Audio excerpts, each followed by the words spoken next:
this way, my alter ego at this point. Okay. Everybody has one. This is true. I've lived in him for a very long time. Grew up in the Kinsman area, Huff area as well too. Really just grounded. I've had a household. I know a couple people probably can relate. But I lived in a household for like 8 or 9 people. Wow. So mostly women though. It was Wow. like one uncle. So just imagine how that is. How was that? Definitely imagine how that is. Wow. So really growing up, the structure was based off of understanding like your lifestyle, understanding like who you are, understanding the integrity of who you can be and become.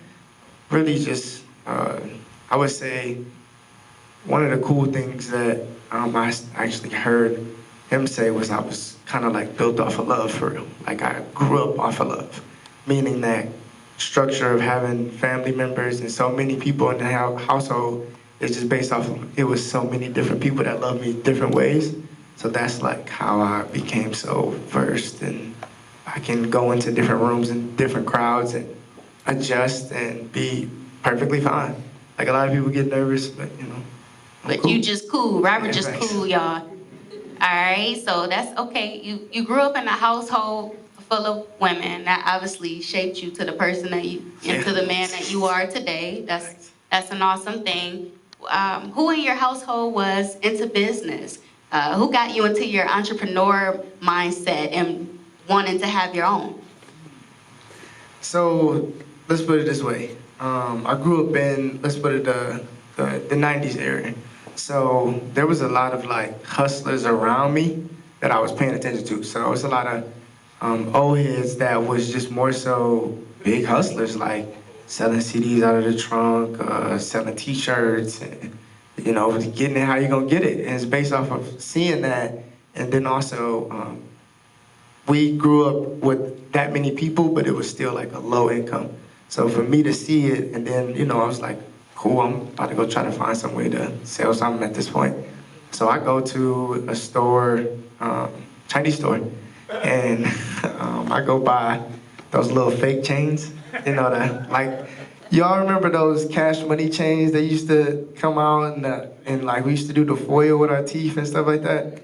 So like, I literally would go and buy those chains or So whatever. you had the foil girl in. Man, of course, everybody had the foil. He said, of Some of course. the girls had the foil too, so we're not gonna do that.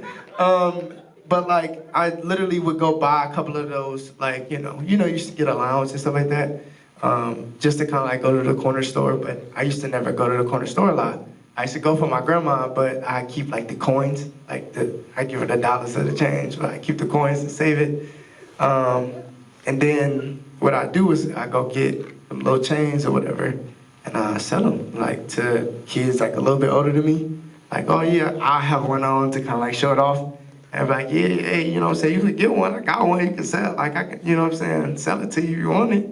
You want it? And at that point, it started something in my head to where it's like, it's not based off of me being a salesman. It was just me actually knowing that there's a want and a need in everyone. And how do you fulfill it? Based off of some people are looking for that, you know, shiny thing, but something to make them feel a little bit better about themselves.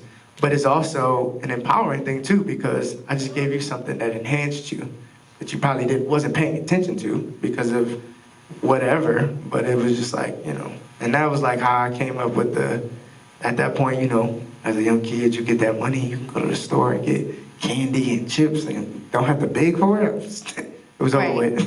So that was it. Okay, so you learned how to do that at a young age. You figured out, okay, if I get something and I can sell it, I'll be able to make money, have money in my own pocket. I don't have to ask my parents, right? That's a fact. Okay, so That's a fact. Then you get to this point right now when you're a young man and you have different businesses, you have the modeling boot camp. How did you get to that point? And tell us a little bit more about that. All right, so